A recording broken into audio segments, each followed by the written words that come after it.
정부가 코로나19 신규 확진자를 200명대로 막겠다며 특별 방역 대책을 실시한 지 2주가 지났습니다. 그러나 확진자는 오히려 늘고 있습니다. 오늘 신규 확진자는 551명으로 41일 만에 최대치를 기록했는데요. 많은 전문가들이 4차 유행을 경고하고 있습니다. 보도에 박홍구 기자입니다. 지난달 14일 정세균 총리는 중앙재난안전대책본부 회의에서 이렇게 말했습니다. 정부는 우선 향후 2주간 하루 확진자를 200명대로 줄이기 위해 총력을 다하겠습니다. 정부는 그에 따라 백화점이나 쇼핑몰의 출입 인원을 통제하고 외국인 밀집 지역의 방역 관리를 강화하는 등 특별 방역 대책을 실시했습니다. 또 지난주에는 거리 두기를 유지하는 대신 방역 긴장도를 높이겠다며 복잡한 내용의 기본 방역 수칙을 발표했습니다. 영화관, PC방, 목욕장, 무도장 등에서는 음식물을 먹거나 마시는 행위, 공연장, 스포츠 경기장의 응원이나 함성을 지르는 행위는 하지만 신규 환자는 오히려 늘었습니다.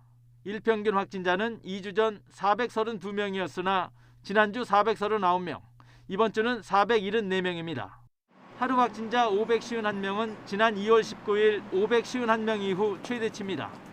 결국은 우리가 앞으로 2주가 더 중요하다라는 메시지를 너무 많이 드렸기 때문에 우리가 우리 스스로가 양측의 소년이 된 것이죠. 그래서 국민에게 어떤 메시지를 드린다고 하더라도 그 메시지가 잘 와닿지 않는 것이고요. 문제는 이번 확산세가 지난 3차 대유행과 비슷한 양상으로 전개되고 있다는 점입니다.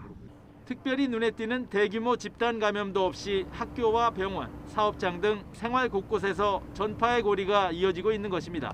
여전히 전국 곳곳에서 집단 감염이 발생하고 있어서 저희 방역당국 긴장감을 최고로 높여서 대응하고 있습니다. 전국적으로 유행을 특별히 주도하는 집단이나 시설이 특정화되지 않습니다.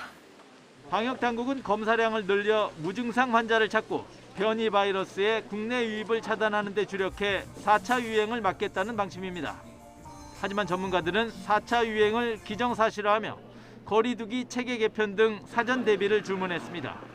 이제 4차 유행이 4월 말 5월 초에 온다고 하면 새로운 거리두기 체계를 개편하지 않은 상태에서 그러면 당국이 가지고 있는 대안은 다시 문을 닫게 하는 것밖에 없는데 네. 지난 3차 대유행 때는 하루 확진자 500명에서 1000명으로 가는데 20일이 채 걸리지 않았습니다. 4차 유행이 올 경우 확산 속도와 규모는 더 가파를 것으로 예상되는 만큼 여태까지와는 완전히 다른 특단의 대책이 필요해 보입니다. YTN 박홍구입니다.